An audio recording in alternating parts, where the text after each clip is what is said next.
Okay, first of all, I would like to say thank you to Pamaja who invited me today to join this dialogue.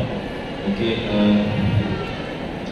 for Tourism Malaysia, this is a good opportunity for us to know Pamaja. Of course, we know Pamaja, and then some of Pamaja members also know a lot of my colleagues. Many of my colleagues, they know also Pamaja.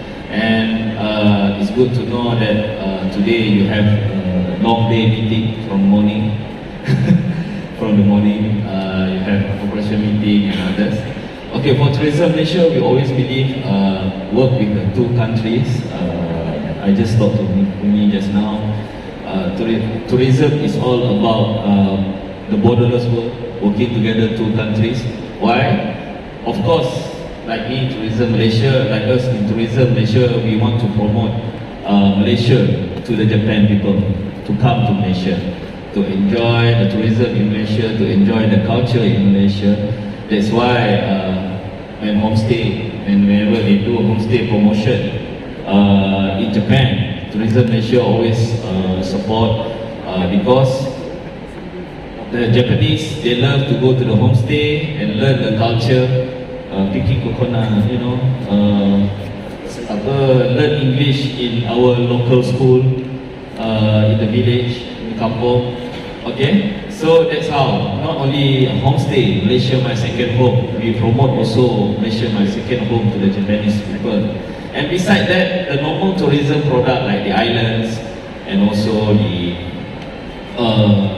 because most Japanese, because their country is already modern, like Kuala Lumpur, so seldom we bring them to Kuala Lumpur. We always bring them outside Kuala Lumpur. But anyway, for business market in Japanese is very high, like Jacob presentation just now. So there are many Japanese work in, I don't know, there are more than 100,000, 200,000 who stay in Kuala Lumpur. Is Nakasan? Yeah, I think that. So during this COVID, we work together with especially JTB, a few travel agents that based in Kuala Lumpur to promote tourism product in Malaysia to Japanese expatriates, because they cannot go out, they cannot go back to their country sometimes, and because they have business here, and they also affected with COVID, JTB and everything. So that's why we help them to promote, to work together with them to promote, and then we bring them to Sabah, Sarawak. We also to show the Borneo side, the West Malaysia side of Malaysia, and for to work together with association with Pamaja and other association in Malaysia. We accept all the support from everybody, because to promote Malaysia we cannot depend on government also. Sometimes, that I mentioned earlier, when homestay always do the homestay promotion, we go to the local school in Japan, to visit, and so that's how we work together. Because in tourism we must work together, the borderless world. Okay, and remember, tourism also a fragile industry. Whatever hit, and the biggest hit is COVID. Even though you have attack, war attack there also, tourism will be hit also. Everything must, okay, so tourism is very fragile. That's why tourism business, we must work together.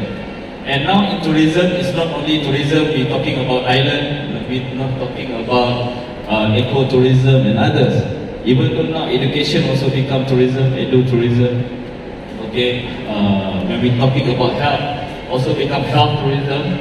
People come to have health treatment in Malaysia. So that's how it can. Nowadays, Jacob already showed the video about industrialization just now. So become industry tourism. Even though we have ghost tourism, dark tourism.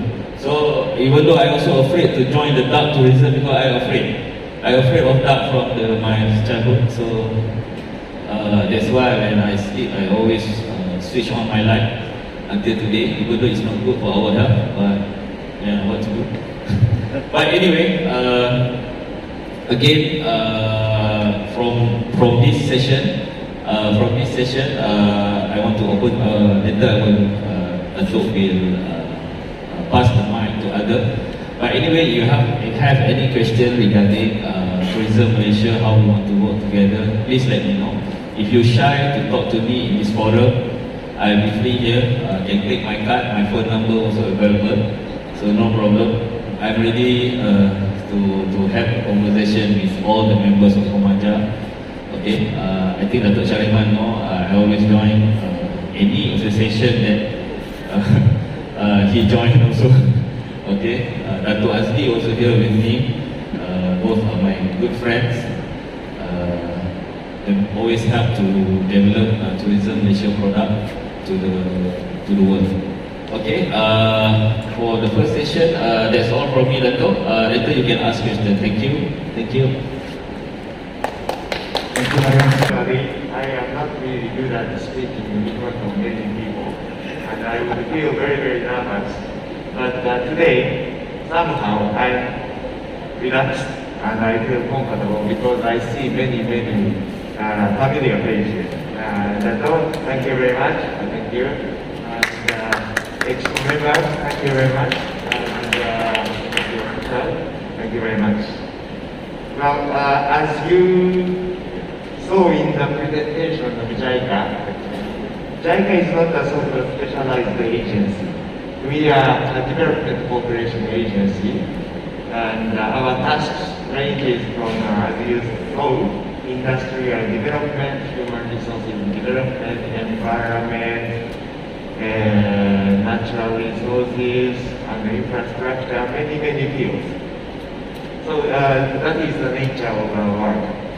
And as Mr. Amirul rightly pointed out, I think that tourism is one of the most important industries in Malaysia, and yet it's a fragile industry. And I think that there are a number of threats to the tourism industry, if I'm not mistaken. The first one is climate change. We saw the recent flood, and if it was in a normal situation, then that would damage the tourism industry a lot. I visited Jandabai together with Dato' Sasariman, and I saw that place was very much affected by the flood. First of all, the river was still muddy at that time. Maybe it was after 2 or 3 weeks already, but the water was still muddy, with many trees down and really disrupting the condition. And the second one was the bridge, a small bridge was just washed away because of the flash flood, I think. And thirdly, the chalet or the hostel, the accommodation was really damaged because of the increased level of water. So that is one thing. The JICA would like to continue to contribute to the that kind of damages caused by floods. The first one is human resources development. There is one university called the Malaysia Japan International Institute of Technology, or MJIIT. And in that institute, there is a specialized master's degree course, only one in Malaysia, for a master's in disaster management and reduction. And that course, every year, we produce more than 20 or 30 master's degree students. Most of them are government officials, and those who are working for government-related agencies, including state government. So that is number one, and the human resources development is very important. The second one is just like we did a very quick response. Thanks to the initiative of Dato' Sahariman, we were able to mobilize very, very small amount of funds. But I always need ideas from the Malaysian side. This is one of the features of Japanese cooperation. Usually we do not impose our issue, but we receive ideas, the policies from the Malaysian government, and we will try to respond as much as possible. That is our approach. So this time, Dato' Sahariman was kind enough to offer us an opportunity to work together to respond to the flood. So I hope that through this dialogue, that kind of ideas would be shared in this meeting so that we will be able to deliberate together on what we will be able to do together. That was so kind, mentioning that I am that was boss, but it's the other way around actually. That is my boss, Tamaja could share a lot of ideas with JICA, and we would appreciate it. Although our contribution could be very, very modest, we don't have much money, but if there are good ideas, a small amount of money can be utilized in a very effective way. So that is one of the major purposes for me to join this meeting. Now, going back to the fragile industry, the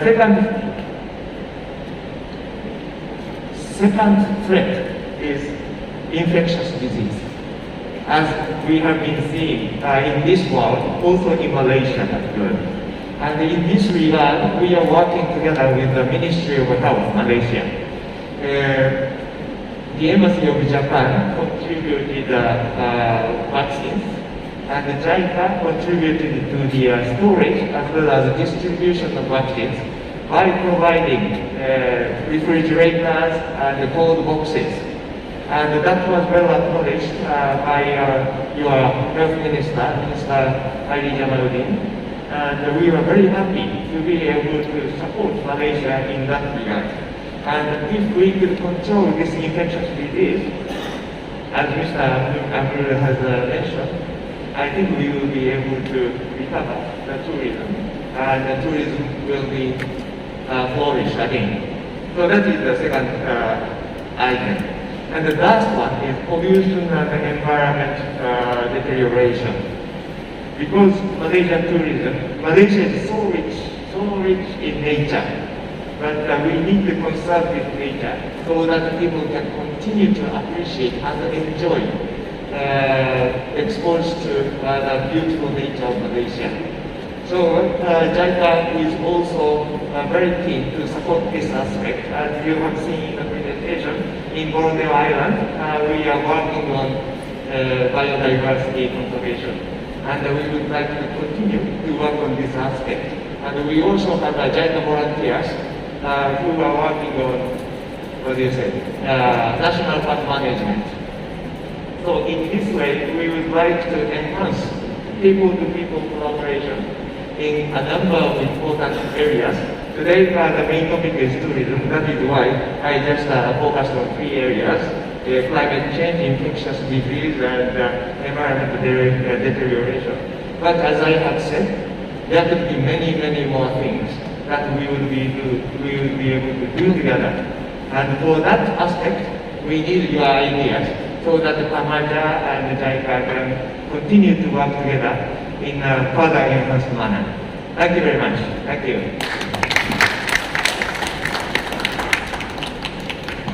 Thank you. Anniversary of this year. My name is Ifumi Matsumoto, Executive Director of Japan National Tourism Organization, followed the office since May 2021. I have more than 20 years experience engaged in the tourism industry, starting from the travel agency, airline, tourism destination company, and currently working for National Tourism Organization. And JNTO was established as the Japan's National Tourism Bureau in 1964, which was the year of the first Tokyo Olympic was held. And since then, we have been promoting to attract many overseas visitors to Japan for more than 50 years. And currently, we have now 24 overseas offices in the major cities around the world. And our office in Kuala Lumpur was established in 2017, so it's quite new. And for the purpose of promoting Japan as a leisure and a business travel destination for Malaysia. So now, today, we would like to share the situation before and the COVID now. Actually, before the COVID, the number of overseas visitors to Japan has been growing steadily for 8 consecutive years since 2012 and peaked at 31.9 million in 2019. Just like from the countries worldwide, the visitors from Malaysia have also been increasing steadily since 2012. Visitors from Malaysia alone reached a record of 500,000 in 2019. We could see Japan was becoming the must-go destination for Malaysians. But as you know, from March 2020, the number of visitors decreased dramatically due to COVID-19. Thanks to the Tokyo Olympics and the Paralympics game, which is still fresh in our mind, visitors did increase temporarily in July 2021. But however, the latest figures, the total number of visitors from Malaysia in 2021 have ultimately decreased to 1,800 only, which is minus 99.6% compared to that of 2019. As you know, currently the borders in Japan has been closed to all international visitors, including Malaysians. As you know, travel industry, both in Malaysia and in Japan, still have been facing difficult situation. So now, we as Gentio Kuala Lumpur office, our promotion here had to be shifted all online. So in order to encourage Malaysians to choose Japan as their first destination when the international travel resumes, GNTO is conducting promotions to increase awareness of Japan, including continuous information dissemination through our own media such as SNS like Facebook or Instagram and online campaigns. Also, we are upgrading and revamping our Japan Welcome Guide for Muslim travelers, which provide you useful information when you travel in Japan. For Malaysian travel agencies, we are offering online webinars and online business meetings and creating an information platform exclusively only for travel agencies. And also on the Japanese side, we are also taking the opportunity to install Wi-Fi spots everywhere and expand information signage boards in multi-language and developing high-value travel products in the regional areas. This is why, because we can provide a more comfortable environment for our visitors when they visit Japan in the future. So we are gradually preparing for resuming international travels. And now GenTO's activities planned for 2022. Actually, our fiscal year starts from April, so now we are middle of finalizing the activities fiscal year 2022. Now that most of the restrictions in Malaysia has been lifted, so we are planning to have physical promotion in addition to the online promotion. Same as previous years, we plan to participate in the Mata Fair, which is the largest travel fair in Malaysia. Actually, in last November, we GenTO were able to exhibit at Mata Fair in Kuala Lumpur for the first time since September 2019. It was on a much smaller scale than previous years, but being physically there allowed us to hear the many comments who want to go to Japan and realize from the event that Malaysians are still eager to go to Japan, and it was a really good experience for us. So also we are now planning to hold Japan Travel Fair in Kuala Lumpur to introduce Japan as a travel destination. not only to provide travel information but also to showcase Japanese culture as well to enjoy the event. We think that this event could be hybrid format, a mix of physical, in-person, and also like virtual online to increase the visitors. I think that these events will be possible occasions to showcase the ties between Japan and Malaysia to commemorate the 40th anniversary of Look East policy. Yeah, I think this is all from JNTO. Thank you very much.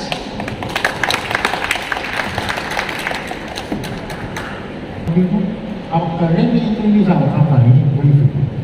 Our company, Japan Travel Bureau, is established in Japan in 1913, about 110 years ago. So, and about Malaysia, JTB, Japan Travel Bureau Malaysia, is established in 1990. We have a history of 31 years in Malaysia. So, what kind of business do we have? Let me introduce briefly. We have two businesses. One is inbound business from Japan.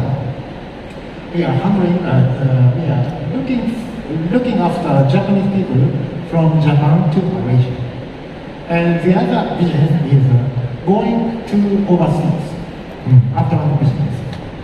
And now, let us share the situation of our company and our travel industry. This is my employee called Joyce from Japanese corporate company division. She was working in Langkawi for over 25 years. Yes, but now she is working in Paraguay. Why? Because our travel industry is still facing very tough situation. Very tough. It's a very serious. We had to decide to close some offices in Malaysia. So we decided to close office of Langkawi and Penang with last year. And we had, regarding our company, we had over 150 employees before pandemic. But now we only have 30 employees right now. This is the impact of this pandemic. And regarding to sales performance figures, most of travel industry, travel agency is attacked, very hard attacked this pandemic. Let me give you an example of the sales performance figure of this last year. Our sales performance figure was 1/10 compared to 2019 before pandemic. We have only 10% sales performance figure in 2021 compared to 2019. It's very serious. That is a thing, the kind of situation. And most of travel agencies are like the same situation as a company. But we have a hope. We expect we will be able to better performance, get better performance than last 2 years in this year. I feel it's getting better. The situation is getting better and better right now. So we need to help together, and we need to support from government or other companies. And please give us time to speak from our employees from Ms. Joyce. Or do you have any comment to everyone? Share current situation of impact of COVID-19. Thank you so much. My name is Joyce. I'm Malaysian Chinese, but 30 years ago I went to Japan to study. After 4 years, when I come back to Malaysia, then I was working in the Langkawi office since 1996. So it's already 25 years for me to stay in Langkawi, but due to the pandemic, so management is decided to transfer me back to their office to take care of corporate business and also some of the Japanese client inquiry from Japan side. So we are handling for inbound business and outbound business as well. For the inbound, before pandemic, mostly we can handling around 20,000 guests from Japan. So mostly from the 10,000 is for the student. Student, they have a brother sister program, they have homestay program. So they is coming to Malaysia and then it's for a study, for a training, like university student is for the training. So beside of the student, we have a lot of incentives. We have handling for the company trip. A lot of Japanese tourists are more prefer for in KL, of course, and Sabah, Sarawak, and also Langkawi and Penang. So that's why we have majority have 4 offices previously in Malaysia. But now we have 2.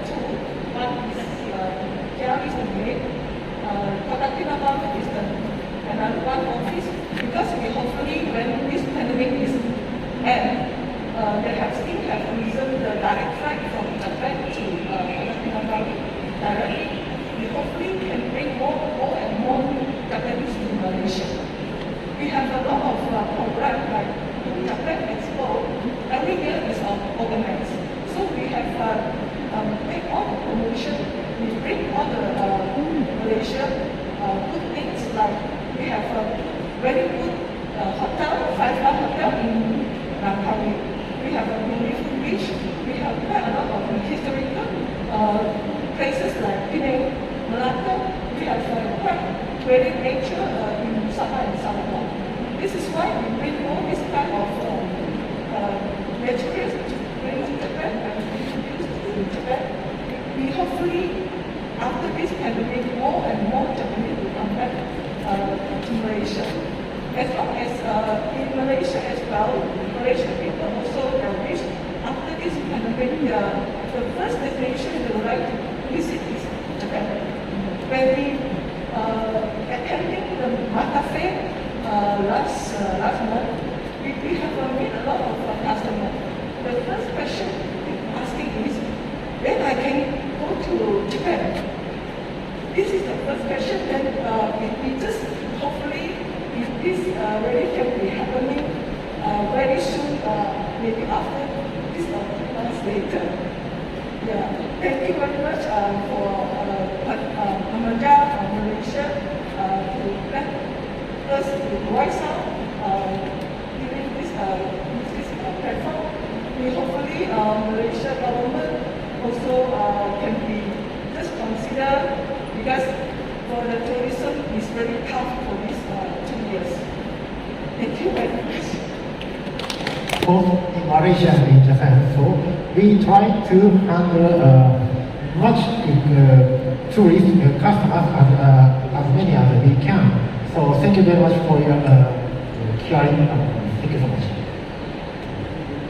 It is not often in the government of Japan because of the Omicron virus. And to be honest, it's really hard to predict where is the timing of the reopening the border. And analyzing the variants of the Omicron's characteristic, the last week and 2 weeks ago, the Japanese border management decided to decided the period of quarantine the shorten from 14 days to 10 days. But it's not for tourists. It's just for like the quarantine period. So that yeah. So the currently all we can do is just like play. But sooner or later, I expect the border will open when the situation is good, and if we are vigilant against the countermeasures to the possible new waves of the COVID-19. はい、ありがとう。で、頑張ってね。はい。And thank you for introducing my trip to Sarawak for New Year's. And yeah, it's kind of like as far as I'm concerned, I was impressed by the eco-diversity in Sarawak. I think this is really the good attraction and advantage in terms of tourism promotion to Sarawak. And I hear that most of the like tourists to Mulu from outside of Malaysia. So it's not for Malaysian tourists, but like the more non-Malaysians, because of the really like the diversity and the topography, their real geography is very like new to Malaysia, and it's just like as far as I'm concerned.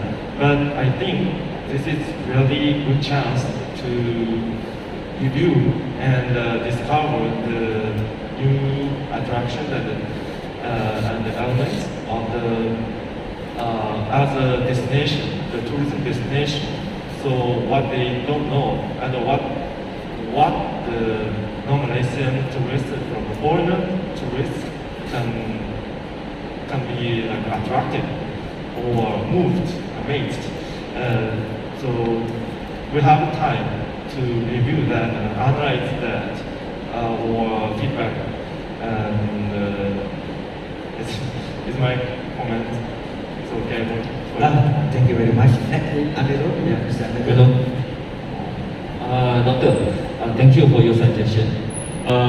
Sarawak merupakan antara negeri yang kita sasarkan untuk orang Jepun datang, terutamanya untuk ekotourism, termasuklah Mulu.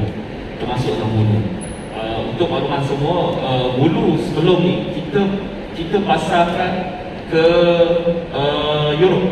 Europe market, Eropah. Okay, then we realized that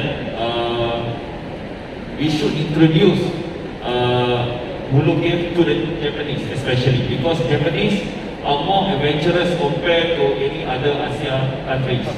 Yeah, they love to explore new things. Like our first secretary, Mr. Nakao-san, also love to explore new things. I think like Japanese, they don't want to visit the Twin Tower or anything because their country are better than us. So that's why we always introduce to the Japanese the new eco-tourism product. So for Sarawak, Mulu is the one. And also all the longhouse, because Japanese loves to see all these eco things, nature things. And that's why because of COVID, during the COVID time, Mulu is one of the products that we introduced through online webinar to the Japanese travel agent in Japan. That's why Tourism Malaysia joined this online data platform, something like that. So our planning, when the border opened later on, we plan also to bring Japanese tour operator to visit Sarawak, especially Sarawak and Sabah, mostly Borneo area, for for them to know more about the ecotourism, at least like JTB and other travel agents who based in Malaysia, especially to market ecotourism in Sarawak and Sabah for Japanese tourists. And besides that also, other part of Malaysia that have ecotourism product also, we will introduce to the Japanese market. Thank you, Doctor, for your suggestion, and we hope we can work together. Oh, see you all. Okay. My first visit to Mulu in 2017. But like you said, I'm quite tired. So thank you very much. Yeah, that's a really good suggestion, and we take into consideration in promoting this policy, interaction, the friendship, promoting the enhancement of the friendship between the same generation, between Malaysia and Japan. Thank you. That aspect. So if there is a proposal from the government of Malaysia with respect to the online learning and information literacy, then the request should be submitted to the embassy of Japan. So would you please consider coordinating with your Ministry of Education, Mr. Jaya, regarding that proposal? And if we could receive the proposal from the Ministry of Education through the Economic Planning Unit EPU, I think the Embassy of Japan and China are ready to consider your proposal. Thank you very much. Okay, thank you very much. Okay. Yang kedua, yang kedua untuk makluman puan, for information, Tourism Malaysia memang selalu membawa kraftangan Malaysia ke luar negara. Of course, kita akan hantar permohonan kepada kraftangan Malaysia untuk mencadangkan beberapa usahawan untuk mengikuti kita. Jadi yang tu pihak puan boleh berhubung terus dengan kraftangan Malaysia lah. Dan pihak kraftangan Malaysia selalu sangat berhubung dengan kita, terutamanya karya neka. Karya neka untuk membawa hasil-hasil kraft ke luar negara. Dan sebelum before COVID, we always bring our handicraft, traditional handicraft, especially to country like Japan, Korea, to show, especially batik painting. And when we talking about batik painting, also not only do what you said just now, education, teach them what is batik painting, but at the same time, also they can sell. I do agree with you. I still remember in 2005 when we bring not batik, we bring roti canai. I think roti canai. So with some demo and everything in Malaysia during that time, I think roti canai still RM1 or below RM1, I don't remember. But in Japan, we sell 28 ringgit. So you just imagine these people, this shop, how they make money on 28 ringgit for one piece. And the queue, I think the queue long like 500 meters, like snake. Because in Japan Expo, they very control about the quality of food. Japanese government always, every day, they check the kitchen, make sure it's very clean. You wear gloves. To make roti canai sometimes it's quite hard using glove. So during 2005 that time we bring, and then not only that time when we go to Korea, or not only Korea, European country, batik is always the product they always bring. Of course we cannot bring everybody, but we contact kraftangan. But I totally agree with your suggestion. Of course, we can work together to generate the economy. I do agree. If our batik we can sell, that's why Matrade always do the program to sell batik through fashion, through their business people. Okay. But anyway, like today, that's why when batik do, when kraftangan do, what we call kraftangan Malaysia yang 3-4 hari tu. Yang besar-besaran punya Hari Craft Kebangsaan, National Craft Kebangsaan. Okay, so we bring all over package tourists from domestic market, because before I join international market, before I take care Japanese market, I'm from domestic market. So we bring a lot of buses from Kelantan, especially from Terengganu, to come to Hari Craft to explore Hari Craft Kebangsaan, to at least they can get some ekonomi. Okay, itu je. Puan boleh hubungi saya juga. Puan nak nombor saya pun boleh WhatsApp saya siang malam, tak ada masalah. Ya kan? Betul, memang betul. Thank you very much, Mirul. I think we have finished a very good round one. So times we are already late by 10 minutes. So because we are late by 10 minutes, so I cut off the 5 minutes.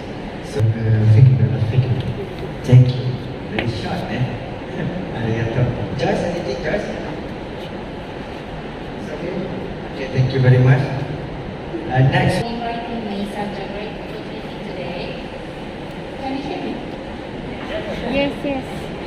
It was really good experience for me to know the opinions and insights from the experts in the fields. We cannot predict how the COVID-19 pandemic will evolve, but we think it is important that we should move forward with a view to revive the international travel soon. As you see in the video, Japan has lots of chance to offer to you. So we look forward to welcoming Malaysians to visit Japan again in the very near future. Thank you very much. Terima kasih. I was giving my talk to the suggestion by Dr. Ibrahim regarding how to bring a group of students to the Blue Caves in Sarawak. And I would like to share that JANCA, my office is always approached by many universities who would like to know more about the international cooperation, as well as who would like to know about Malaysia. So those professors would like to arrange a tour for his or her students. Then maybe I would be able to suggest that there are a number of places which would also be beneficial for students to visit. So that is my response to the Dr. Ibrahim's suggestion. And also regarding the package program for senior citizens, which I have found very interesting because I am at the entry point of a senior citizen.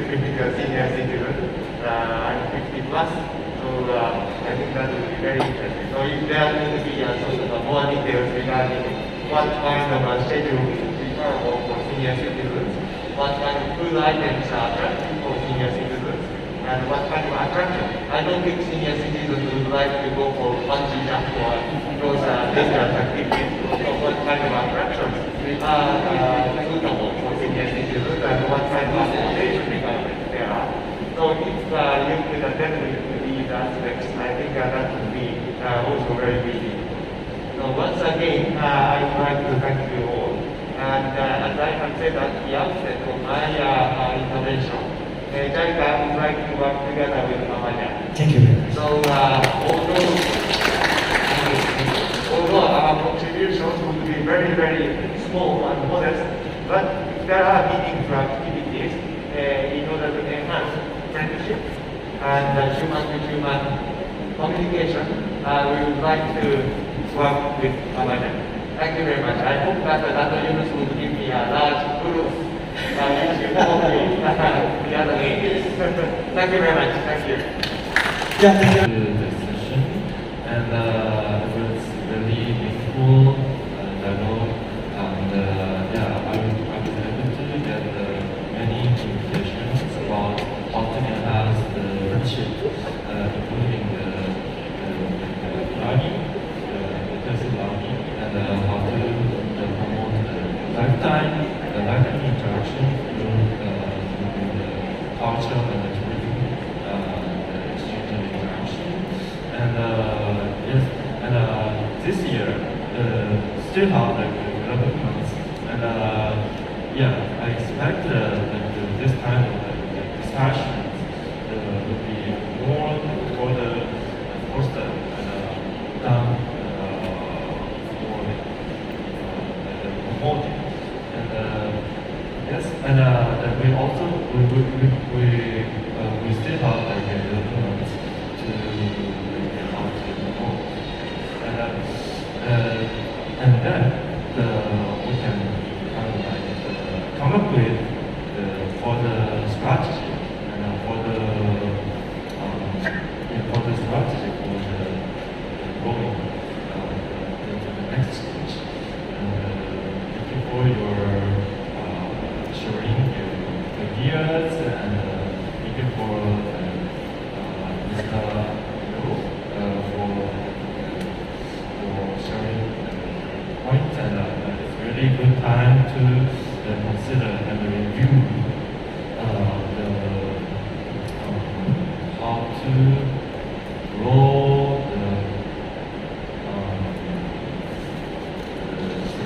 the idea sharing with every generation. And yes, thank you for your joining the class. Next one we, yeah.